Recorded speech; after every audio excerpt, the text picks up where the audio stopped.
সর্বশেষ যেই মানুষটাকে আল্লাহ জান্নাত দিবে, এরপরে কোনো মানুষকে আল্লাহর জান্নাত দিবে না, ওই মানুষটাই হবে সর্বশেষ জান্নাতি। এই মানুষটাকে ইমানের বদৌলতে আল্লাহ জান্নাত দিবে।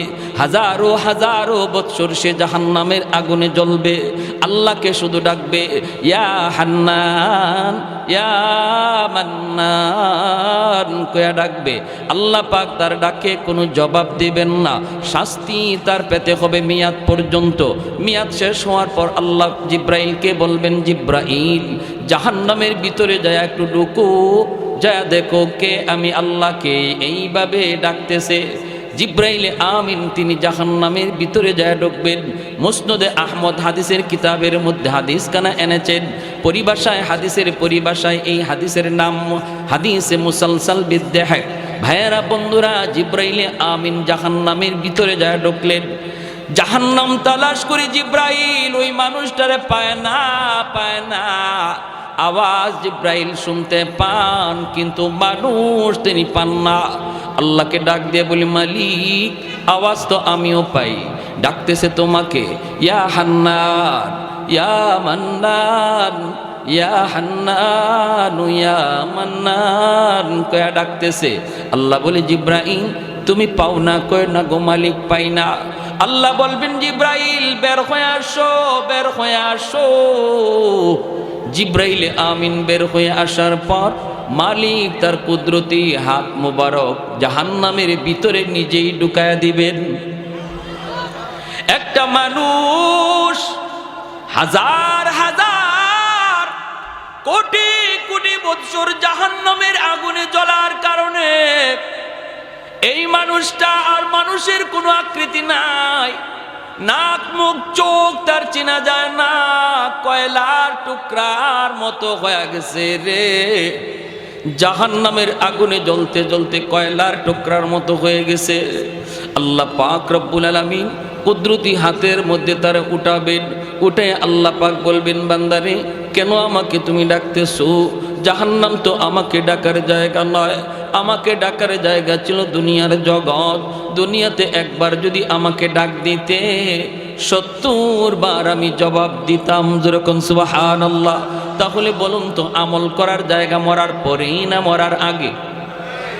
এ ভাই খেয়াল করে শোনো, আল্লাহ পাক রব্বুল আলামিন বলবে, বান্দা কেন ডাকো একটু বলো।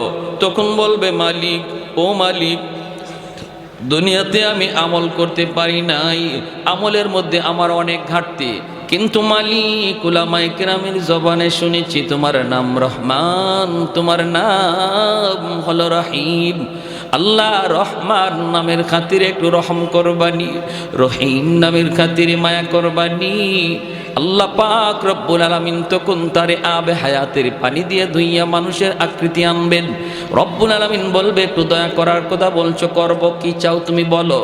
কয়, আল্লাহ আমাকে তুমি জাহান্নামের নিচে ফেলায় রাখছো, দয়া করে যদি একটু উপরে উঠাইতা, একটু যদি তুমি জাহান্নামের উপরে দরজার কাছে রেখে দিতা গো। ও মালিক তুমি তো পারো, তোমার নাম রহমান। আল্লাহ পাক রব্বুল আলামিন তখন বলবে, বান্দা ঠিক আছে, আমি তোমার উপরে রহম করলাম, কথা আমি রাখলাম, কিন্তু ওয়াদা করো, ওয়াদা করো এরপরে আর তুমি কিছু চাইবা না। কই না গো মালিক, আমি আর কিছু চাইবো না।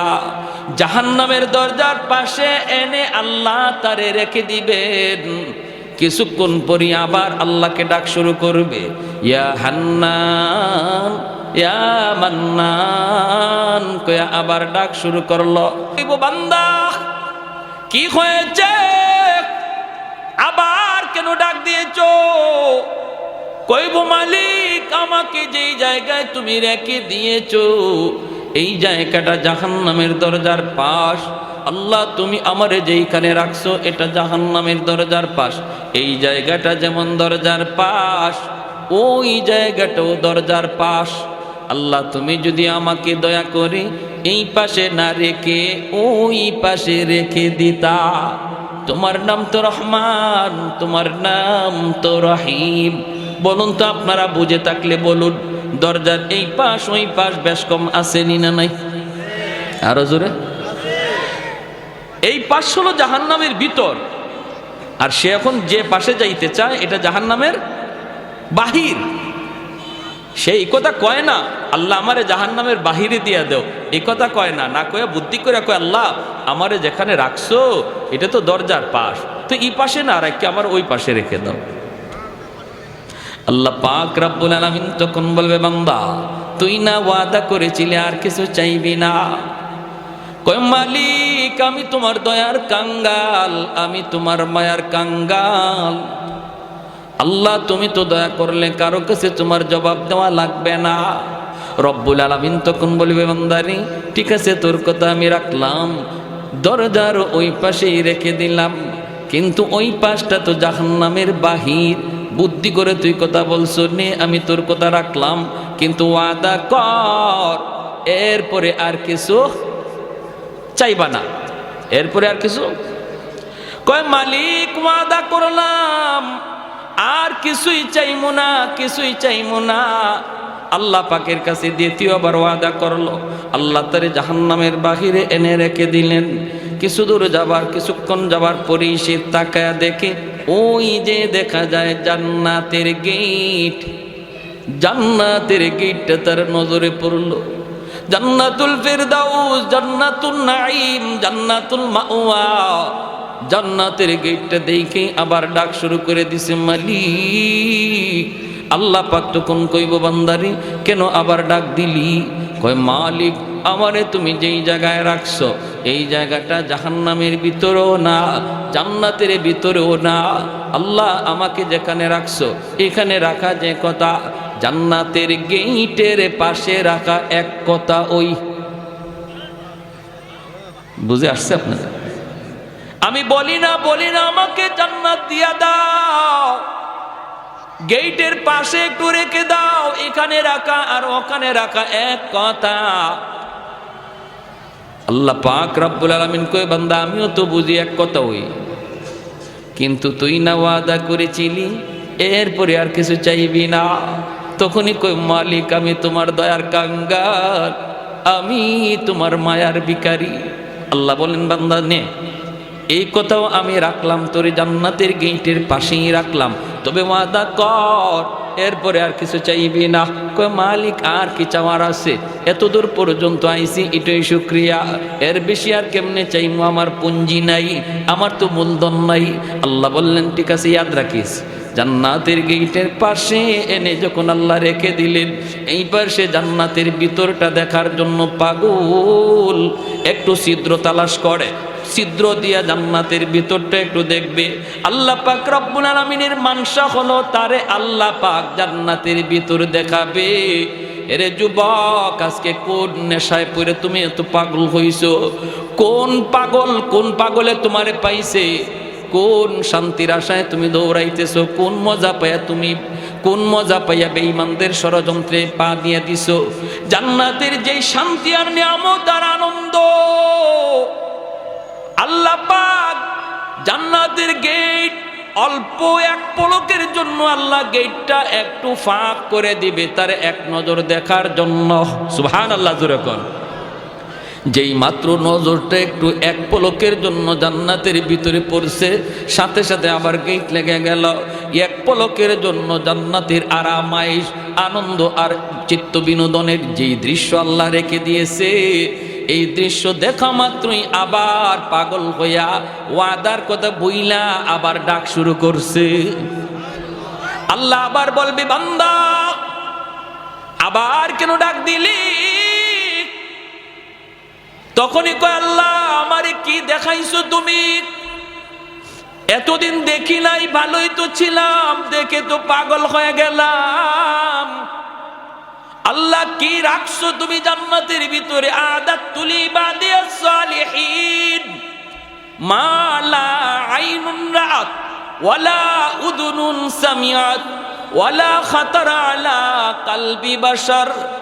আল্লাহ নিজে বলেন জান্নাতের ভিতরে এমন আরাম আয়েশ আমি আল্লাহ রেখে দিয়েছি, তোমাদের চোখ কোনোদিন এমন আরামায়েশ দেখে নাই, কান কোনোদিন এমন আনন্দ আরামায়েশের কথা শুনে নাই, এমনকি তোমাদের অন্তর কোনোদিন কল্পনাও করতে পারে নাই। এত আনন্দ এত আরাম আমি জান্নাতে রেখে দিয়েছি রে বান্দা। ভাইয়েরা বন্ধুরা, এই দৃশ্যটা দেখা মাত্রই সে পাগল হয়ে আবার ডাক দিবে। আল্লাহ পাক রব্বুল আলামিন বলবে, বান্দা কি হয়েছে বল? কয় মালিক, আমার এক নজর দেখে তৃপ্তি মিটে নাই। আল্লাহ আমাকে তুমি একটু ভালো করে দেখার সুযোগ দিবানি। আমি শুধু জান্নাতের ভিতরে ঢুকবো দেখার জন্য, দেখি আবার দৌড় দিয়া বের হয়ে আসবো। আমি জান্নাতে থাকবো না, কারণ থাকার মতো আমার কাছে কোনো মূলধন নাই, পুঁজি নাই। আমার তো জীবনে নেক আমল কম। আল্লাহ, আমি তো আমল করতে পারি নাই, কিন্তু অন্তরের মধ্যে ঈমান রয়েছে। নবী বলেন, লা ইয়াদখুলুন নারা আহাদুন ফি কলবিহি মিসকালু হাববাতি খারদালিম মিন ঈমান। ঈমানের সরিষা পরিমাণ দানাও যার অন্তরে থাকবে, আল্লাহ তারও চিরকাল জাহান্নামে জ্বালাবে না। জোরে কোন সুবহানাল্লাহ। আল্লাহ পাক রব্বুল আলামিন কইব, বান্দা এবার তুই নিজে বল কতবার তুই ওয়াদা করলি আর কতবার ভাঙলি রে? তখনও কইব, মালিক আমি তোমার দয়ার কাঙ্গাল, আমি তোমার মায়ার কাঙ্গাল। আল্লাহ পাক তখনও তার উপরে দয়া করবে। কেন দয়া করবে না? কারণ আল্লাহর মানসাই হলো তারে জান্নাত দেওয়া, সর্বশেষ জান্নাতি। এরপরে কোন লোককে আল্লাহ আর জান্নাতে দিবে না। সেই সর্বশেষ জান্নাতের দরজা আল্লাহ সিলগানা মারবে, আর কোনো মানুষ জান্নাতে ঢুকতে পারবে না। এই মানুষটার আল্লাহ বলবে, যা দিলাম তোরে জান্নাত দেখার, কিন্তু সময় কত দূর। আল্লাহ ঢুকমু আর বের হয়ে আসবে। আল্লাহ পাক এই কথার মধ্যে ওয়াদা চিনি, ওয়াদা 100% বলে আগের মতোই না, নতুন করে না, আগের মতো না, আগের মতো না। এই ওয়াদা আমি ভাঙবো না, ঢুকবো আর বের হয়ে আসবো। আল্লাহ বলতেছেন বারবার, শোন ভালো করে বল, আগের মতো নাকি পাকা পোক্তা? কয় পাকা পোক্তা। আল্লাহ, আগের মতো হবে না। এইবার আল্লাহ পাক বললেন, ঠিক আছে ঢুকবি আর বের হয়ে আসবি, দেরি করবি না। যেই মাত্র আল্লাহ পাক জান্নাতের গেটটা একটু খুলে দিবেন তারে জান্নাত দেখার জন্য, মায়ার নবী হাদিস শরীফের ভিতরে বলেন, এই লোকটা তখন 16ই ডিসেম্বরে দৌড় প্রতিযোগিতায় যেমন বাচ্চারা দৌড় দেয় কোমর একদম শক্ত কইরা, সেও এরকম প্রস্তুতি নিবে দৌড় দেওয়ার জন্য। গেটটা খোলা মাত্রই এমন একটা দৌড় দিছে, আর পিছনের দিকে আর ফিরে তাকায় না, শুধু ভিতরে ঢুকে দেখা দেখি বন্ধ, খালি ভিতরে ঢুকি। ওর মনে ইচ্ছা হইল আগে ভিতরে ঢুকি, বের হতে যেন সময় লাগে, দেখমু পরে, আগে ভিতরে ঢুকি। যদি আল্লাহ বের হ, বাইরে বার সময় খালি দেখমু। এমন দৌড়, আর পিছনে তাকায় না। আল্লাহ পাক দিছে ধমক, এই বান্দা থাম। ধমক খাইয়ে থামছে। আল্লাহ পাক কয়, কি রে, এটাই ওয়াদা ছিল? এটাই কি তোমার সাথে কথা ছিল? বের হও। যখনই আল্লাহ বলছে বের হও, তখনই মাথাটা নিচের দিকে দিয়া অনুতপ্ত হইয়া অনুশোচনার সাথে কই, মালিক তুমি আমাকে বুঝি জান্নাত থেকে বের করে দিবা? আল্লাহ পাক কয়, আমি কেন বের করব? তুই তো নিজেই বললি জান্নাতে ঢুকবি আর বের হয়ে আসবি। কোন মালিক, তুমি যদি আমাকে জান্নাত থেকে বের করে দাও গো, তাহলে তোমার ওয়াদা ভাঙ্গা হবে। আল্লাহরে কয়, কথা বুঝছেন? আমারে যদি এখন তুমি জান্নাত থেকে বের করে দেও, তোমার ওয়াদা ভাঙ্গা হবে। আল্লাহ পাক কয়, কইলি কি তুই?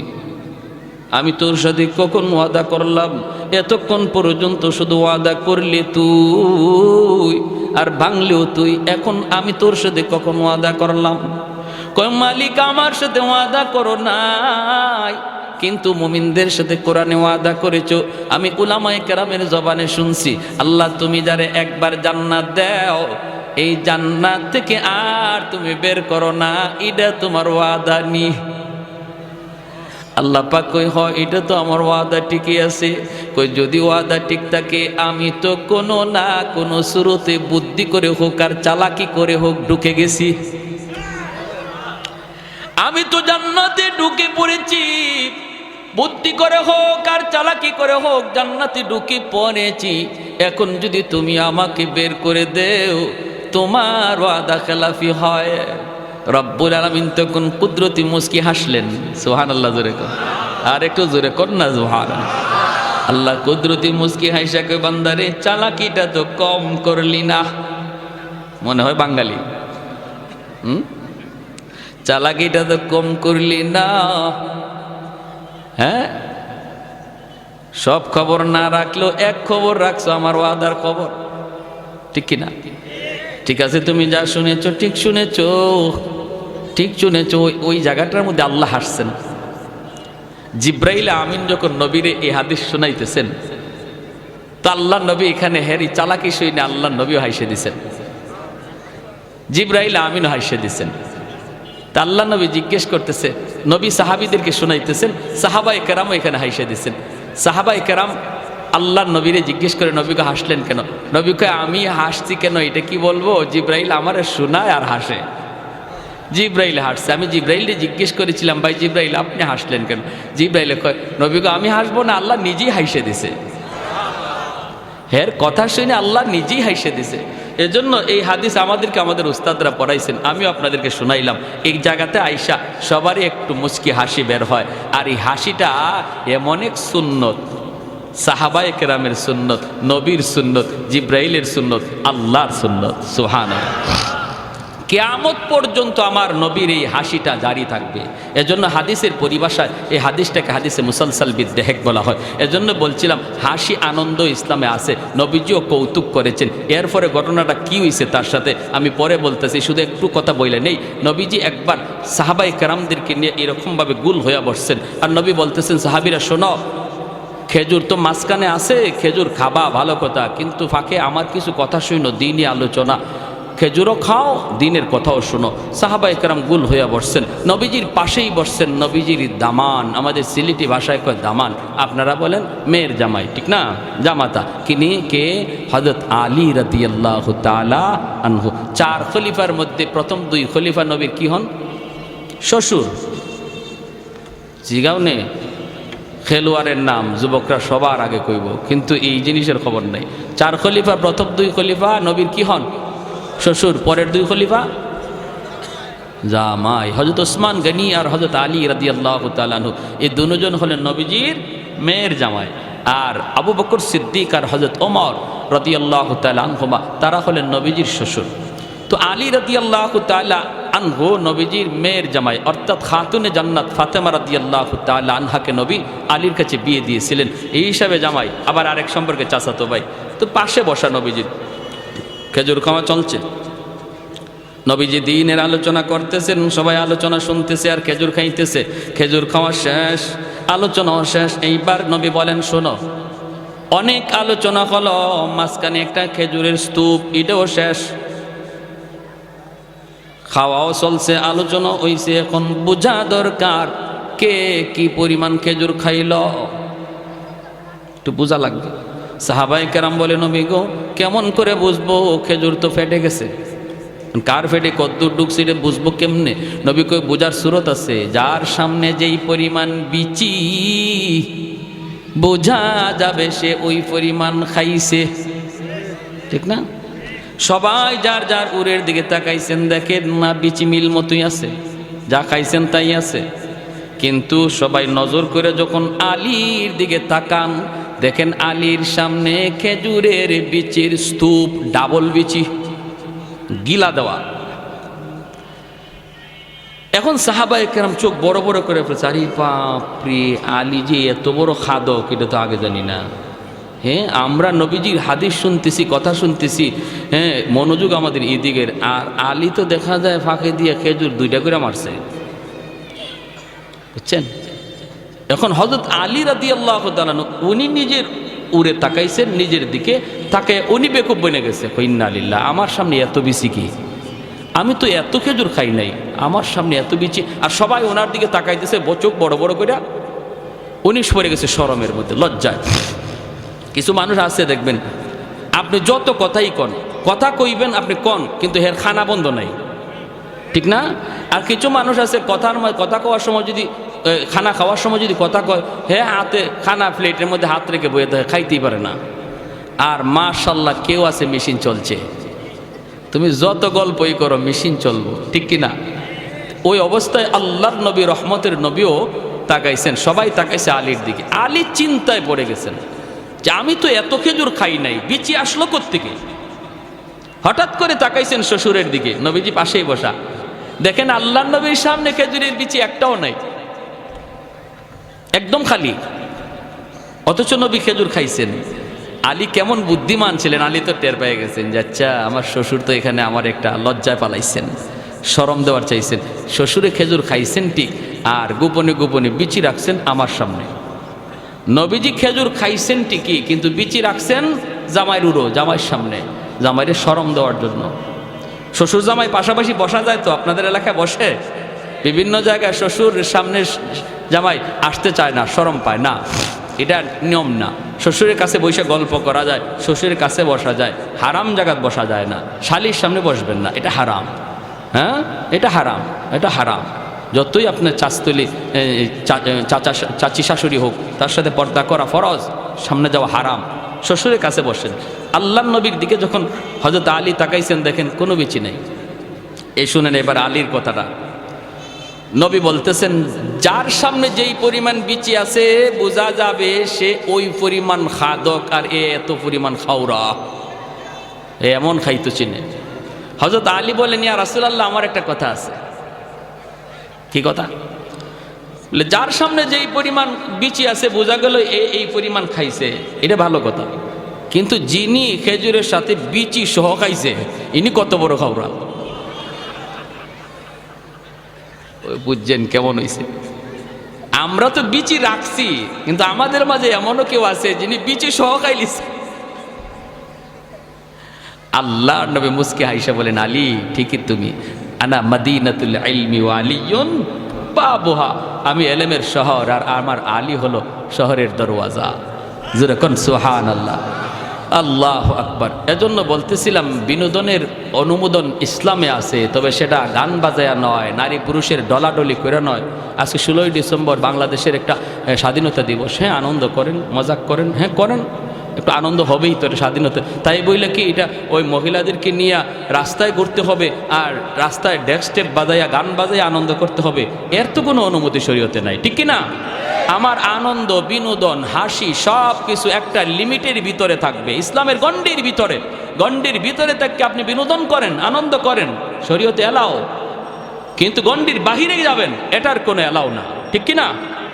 যখনই এই লোকটা কইছে, আল্লাহ তুমি ওয়াদা ভঙ্গ করবা, আল্লাহ বলছে ঠিক আছে, আমার ওয়াদার খবর তুমি জানছো, কথা ঠিক, আমার ওয়াদা, যাও আমি তোমার জান্নাত দিয়েই দিলাম। জোরে কোন সুবহান।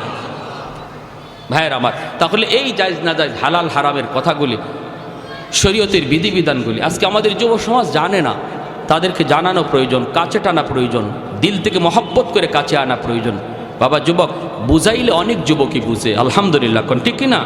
অনেক যুবকের পরিবর্তন এসেছে, অনেক যুবকের পরিবর্তন। ফোন দেয় আমাদেরকে, হুজুর আমার জীবন চেঞ্জ হয়ে গেছে, হুজুর আমি আমার পথ বদলায় ফেলছি, আলহামদুলিল্লাহ হুজুর আপনার ওই বয়ানে, আপনার ওই বয়ানে হুজুর আমি অনেক পরিবর্তন। কত যুবক মসজিদে আসে, হুজুর আমার দাড়ি ছিল না, দাড়ি রাখছি, হুজুর আমার মাথায় টুপি ছিল না, টুপি রাখছি। দিল থেকে কথাগুলি বললে আলহামদুলিল্লাহ সমাজের যুব সমাজ এখনও তারা প্রস্তুত কথা নেওয়ার জন্য। এজন্য আমি কথাগুলি বললাম, যুবক আল্লাহর দোহাই আমার জীবনের প্রতিটা কাজ যেন শরীয়তের গণ্ডির ভিতরে হয়। আর এই কথাগুলি আমি তখনই জানবো যখন উলামায়ে কেরামের সাথে চলবো, যখন মাদ্রাসা আসা যাওয়া করব, আলেম উলামা আসতেছেন শুনছি, সাথে সাথে সেখানে যেয়ে বসবো। যখনই আমার অন্তরে তলব থাকবে, অন্তরে নেওয়ার ইচ্ছা থাকবে, তখন আল্লাহ আমাকে হেদায়েত দান করে দিবে। তাহলে আমি কি বললাম ভাইরা? জামিয়া আরাবিয়া মদিনাতুল উলুম খারাকান্দি মাদ্রাসা আমার আল্লাহর ভাষায়, ওয়া নুনাজ্জিলু মিনাল কুরআনি মা হুয়া শিফাউন ওয়া রাহমাতুল লিল মুমিনিন। আল্লাহ পাকের ভাষায় এই মাদ্রাসা হলো আপনাদের সমাজের জন্য রহমত। যেরকম সুবহানাল্লাহ। কোরআন হলো রহমত, কোরআন হলো রহমত। আমাদের দুনিয়ার চুম্বক লোহা টানে, আর কোরআন হলো এমন এক চুম্বক যেই চুম্বক আল্লাহ পাকের রহমত টানে। ঘরের মধ্যে যদি কোরআন তিলাওয়াত হয়, ঘরের মধ্যে রহমত নাজিল হয়। যেই সমাজে মাদ্রাসা থাকে এই সমাজে রহমত নাজিল হয়। যেই সমাজে উলামায়ে কেরামের কদর থাকে এই সমাজে রহমত নাজিল হয়। আলেম উলামার কদর, মাদ্রাসার কদর যারা করে এই সমাজে আল্লাহ রহমত নাজিল করে। এক যুগের মানুষগুলির ঘরে ঘরে রহমত ছিল, কারণ ঘরে ঘরে তখন কোরআনের তেলাওয়াত হতো। হুজুররা পানি ফোড়া দিলে পরে ডাইরেক্ট অ্যাকশন ছিল। এখনের যুগে পানি ফোড়ায় কাম হয় না, তাবিজ পড়ায় কাম হয় না। হুজুরের কোনো দোষ না, দোষটা হলো ঘরের। যেই ঘরে কোরআন তেলাওয়াত হয় এই ঘরে রহমতের দরজা খোলা থাকে। যেই ঘরে কোরআন তেলাওয়াত হয় না, গান বাজনা চলে, টেলিভিশন চলে, নাটক সিনেমা চলে, খেলাধুলা চলে, এই ঘরে গজবের দরজা খোলা থাকে, রহমতের দরজা বন্ধ। মুসলমানের ঘরে প্রতিদিন টেলিভিশন অন করা হয়, টেলিভিশন চালু করা হয়, কিন্তু প্রতিদিন কোরআন চালু করা হয় না। ঠিক কিনা জোরে বলেন? আল্লাহর কোরআনের গিলাফটা পর্যন্ত মুসলমানের ঘরে পাওয়া যায় না। টেলিভিশনের কভার পাওয়া যায়। হুজুর পানি ফোড়া দেয় আপনার ঘরে ঢুকার জন্য, কোরআনের আয়াত পড়া হুজুরে ফু দিল, এই ফু আপনার ঘরে ঢুকতে যায়, যায় দেখে ঘরে রহমতের দরজা বন্ধ। ঠিক না? ঠিক কিনা? যায় দেখে আপনার ঘরে রহমতের দরজা বন্ধ, ফু ঢুকতে পারে না, কারণ কোরআন রহমতের দরজা ছাড়া ঢুকে না, গজবের দরজা দিয়ে কোরআন ঢুকে না। ওই যুগে ডাইরেক্ট অ্যাকশন ছিল, কারণ মুসলমানের ঘরে রহমতের দরজা খোলা ছিল। বর্তমান যুগে রহমতের দরজা আমরা বন্ধ রাখছি, গজবের দরজা খোলা রাখছি। হুজুর কোরআন পড়ে ফু দেয়, কিন্তু ফুতে অ্যাকশন হয় না। ভাইরা, আল্লাহর কালামের মধ্যে কি পরিমাণ অ্যাকশন! আমাদের সিলেটের নুরুদ্দিন ঘরপুরি রহমতুল্লাহি আলাইহি বহুত বড় আল্লাহর একজন ওয়ালি ছিলেন। শনি মঙ্গলবারে হুজুরে পানি ফোড়া দিতেন, পানিতে ফু দিতেন, মানুষ বোতল নিয়ে আসতো পানি ফোড়া নেওয়ার জন্য। হাজার হাজার মানুষের লাইন ধরতো পানি ফোড়া নেওয়ার জন্য। হুজুরে পানি ফোড়া কেমন করে সবাই দিবেন? হুজুরে কাম করতেন কি কাম? এক কাম করতেন কি আজীব কাম। ইনি মাদ্রাসার সামনে বিশাল বড় একটা পুকুর, এই পুকুরের মাঝে ফু দিয়া হুজুর চলে যাইতেন। বুঝছেন অবস্থা? পুকুরে ফু দিয়া হুজুরে বলতেন পানি নাও। পুকুর থেকে মানুষ পানি নিত, পানিতে কাম হয়ে যাইত। লন্ডন থেকে হুজুরের এক ভক্ত আসছে, হুজুরের ভক্ত, কঠিন ভক্ত। কয় হুজুর, আমি লন্ডন থেকে আপনার পাগল হয়ে আইছি, হুজুর একটু পানি ভরার লাগি। হুজুরে কয় পুকুরও ফু দিছি। কয় হুজুর পুকুরের এক কোনায় ফু দিছেন, আর এক কোনায় ফু গেল কেমনে? হুজুর কয় গেল কেমনে তোমার বুঝে আসে না? কয় হুজুর আমার একই নয় না। হুজুর একই নয়, কিন্তু ইতমিনানে কলব হয় না। হুজুর এই যে আমি একটু জগ লই আইছি, এই জগটার মধ্যে একটু ফু দেন, আমার খাস ভাবে একটা ফু দেন। হুজুর কয় তুমি খাস ভাবে ফু নিবা? ঠিক আছে, জগ ভালো করে ধরো। হুজুরে কন না সুবহানাল্লাহ। কাচের জগ, কাচের জগ। আমাদের উস্তাদরা পাশে ছিলেন, যারা নিজের চোখে দেখছেন। হুজুর বলতেছেন জগ দুই হাতে ধরো, দুই হাতে ধরো, ভালো করে ধরো, আমি ফু দিতেছি। এই লোক কাচের জগটা এভাবে ধরছে, আর আল্লাহর ওলি আস্তে যায় খালি পানিতে ফু দিছেন। ফু দেওয়া মাত্রই কাচের জগ টাস টাস করে কাচগুলা ভাঙ্গিয়া পানি মাটিতে পড়ে গেছে, চুরমার হয়ে গেছে কাচের জগ। আল্লাহর কোরআনের আসর আসেনি না নাই? জোরে বলেন। ওয়ানুনাজ্জিলু মিনাল কুরআনি মা হুয়া শিফাউন ওয়া রাহমা ওয়া রাহমাতুল লিল মুমিনিন। ফখরে বাঙ্গাল রহমাতুল্লাহি আলাইহি এক নাস্তিকে কয়, ট্রেনে দেখা, কয় হুজুর সাধারণ মানুষে আর কত দুকা দিবেন? বেঈমানে কয়, কয় কিরকম? কই যে মানুষ খুব বিশ্বাস করে আয় হুজুর একটা ফু দেন, ফু দেন, আর আপনি কি একটা বাতাস দিলেন, এই বাতাস দিয়া মানুষে আর কত দুকা দিবেন? আল্লাহর ওলি বলে বাতাসে যে কিছু আছে তুমি বুঝো না? কয় না, ওই যে আমি তো ফু দিলাম। কই কি হইল? আল্লাহর ওলি বলে ফুতে কি হয় তুমি বুঝো না? কয় না, বুঝি না। বুঝাইবেন? হুজুর কয় বুঝাইতেছি তো। ফুতে কি হয় বুঝো না? কয় না, বুঝি না। কয় বাতাসে কি হয় বুঝো না? কয় না, বুঝি না। আল্লাহর ওলি কয় তুমি বুঝবা কেমনে? তুমি তো যারর সন্তান, তোমার বাপের ঠিক নাই। ঠিক কর লাগে কই নাই, এখানে হেকমত আছে। যখনই আল্লাহর ওলি কইছে তোমার তো জন্মের ঠিক নাই, তখনই হের চেহারা লাল হয়ে গেছে। গালিটা সহজ না কঠিন? কঠিন না? চেহারা লাল হয়ে গেছে, বডিটা ফুলে গেছে, হাত মা ঘুরাইতেছে, ধরে লিব এখনই হুজুরে খাইয়া ফেলাইব। মানুষজন জমা হয়ে গেছে সব। মানুষজনকে কি হয়েছে হুজুর? কি হয়েছে না? হ্যাঁ সবাই থামাইতেছে, কি বিয়া কি হয়েছে? হুজুরের সাথে লাগছে। হুজুরে চিনো? কারে চিনমুনি পরে আগে আমার কি জাত গালি দিছে হুজুরে। হুজুর কি গালি দিচ্ছেন? হুজুর কয় না বেশি কিছু কইছি না তো, আমি কইছি যারও সন্তান জন্মে ঠিক নাই। হুজুর একটু বেশি হয়ে গেছে। হুজুরে বলে আমি তো গালি দিছি না, মূলত গালি দিয়ে তারে বুঝাইছি বাতাসে যে অ্যাকশন আছে। কয় কীরকম? কয় দেখেন হ্যাঁ বলছে আমরা যে ফু দেই বাতাস দেই, বাতাসে কি আছে এ বিশ্বাস হয় না, তো আমি তার একটা বাতাস ছাড়ছি। গালি এটা তো একটা বাতাস, আমি যে তারে কি মারছি? এই তোমার মারছি আমি? কয় না মারে নাই হুজুরে, মারে নাই কিন্তু আমি তার একটা বাতাস ছাড়ছি, নাপাক গালির বাতাস। এই নাপাক একটা গালির বাতাসে যদি তার চেহারা লাল হয়ে গেল, বডি ফুলে গেল, বডিতে এমন আসর করলো একটা বাতাসে যাইয়া আল্লাহর কালাম পাক কালাম পইরা বাতাস দিলে যে আসর হয় এটা তারে বুঝাইছি। কি বুঝেন? যেমন কুকুর তেমন হইছে না হইছে না? 100 এজন্য বলতেছিলাম যেই ঘরে কোরআন তিলাওয়াত হয় এই ঘরে রহমতের দরজা খোলা থাকে, রহমতের দরজা খোলা থাকে। ভাইয়েরা, যেই সমাজে মাদ্রাসার কদর, এই সমাজে রহমত নাজিল হয়, তাহলে আমাদের এলাকার জন্য যদি রহমত চাই মাদ্রাসাকে ভালোবাসতে হবে। ঠিক কিনা? জোরে বলেন, আরো জোরে। মাদ্রাসার প্রতি বিদ্বেষ রাখা যাবে না, মাদ্রাসার প্রতি কোনো ধরনের খারাপ চিন্তা রাখা যাবে না। ছোট ছোট বাচ্চাগুলি ভুল হতেই পারে, এরা মানুষ, ফেরেশতা না, ভুল হতেই পারে। আমি যদি মাদ্রাসাকে দিল থেকে মহব্বত করি তাহলে ভুল চোখে বললে আমি মাদ্রাসায় এসে যেভাবে সংশোধন হয় সেভাবে বলবো। রাস্তাঘাটে মাদ্রাসার বিরুদ্ধে কথা বলে বদনাম করব না। যদি করি তাহলে বোঝা গেল মাদ্রাসার সাথে আমার দুশ্মনী। আমার বদনামের কারণে যদি একজন মানুষ তার সন্তানকে মাদ্রাসা দেওয়া থেকে ফিরায় নেয়, না মাদ্রাসা দেওয়ার চিন্তা করছিলাম দিমু না, মাদ্রাসার ছাত্ররা কি এমন করে, এই ছাত্ররা মাদ্রাসায় না আসার কারণে যে পরিমাণ দোষী তার বাপ মা এর চেয়ে বেশি দোষী ওই সমাজের লোকটা। ঠিক কিনা? আরো জোরে। মহব্বত আলামত হলো আমি মাদ্রাসায় এসে সংশোধনের নিয়তে আলোচনা করব। ছোট ছোট বাচ্চা মিয়া শুনেন, ভালো করে শুনেন, স্কুল কলেজের বাচ্চাদের সাথে মাদ্রাসার ছাত্র এই শয়তান থাকে না? শয়তান থাকে ওই মাদ্রাসার ছাত্রের লগে। একটা ছাত্ররে যদি মাদ্রাসার একটা ছাত্রকে এই লাইন থেকে শয়তানে সরাইতে পারে তাহলে শয়তানের জীবনের সকল শয়তানির শ্রেষ্ঠ শয়তানি এটা। ঠিক কিনা? শ্রেষ্ঠ শয়তানি। এজন্য টাইম দেয় শয়তানি খুব বেশি মাদ্রাসার ছাত্রদের পিছনে।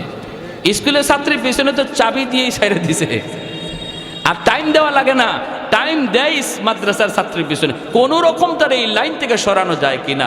আমরা যখন বিশেষ করে হিফজের ছাত্ররা, বিশেষ করে হিফজখানার ছাত্র, এরা একদম বেহালত অবস্থা।